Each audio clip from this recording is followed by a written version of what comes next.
have only half a brain. I was just a regular kid up until I was 3 years old. But then, one day, I had a seizure.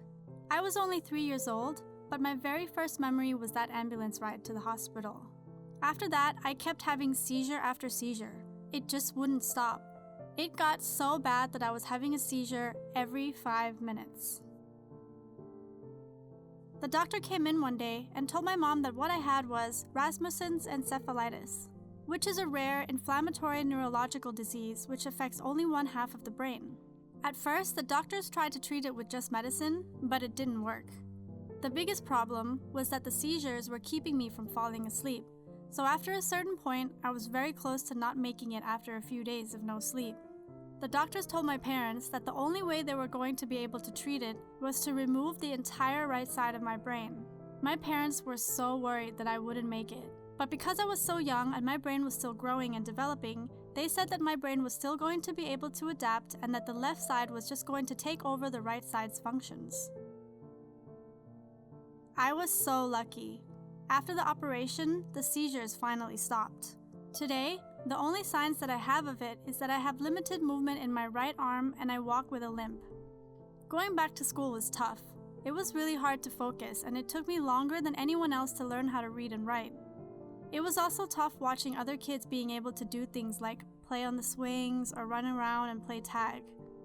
I was never able to join in. It was really hard on my parents too. I had a lot of mood swings growing up. I'd even throw stuff at them, like scissors and forks. It was just that whenever I was angry, I would have no self-control. When they asked for the doctor's advice, the doctor said that my prefrontal cortex was still damaged by the brain operation I had as a 3-year-old. I'm so lucky that my parents made that decision though, because I would never know if I would have even made it here today if they had waited any longer. I count my blessings every single day and I am a very positive person no matter what.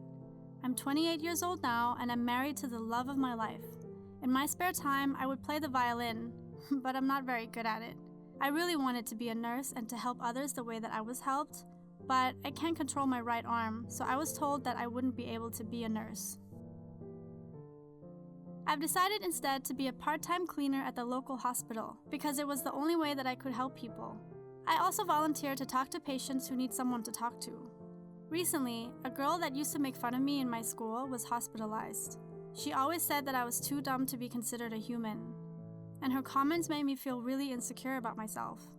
When she saw me, she said to me very condescendingly, "Oh, Marissa, you're working as a cleaner now.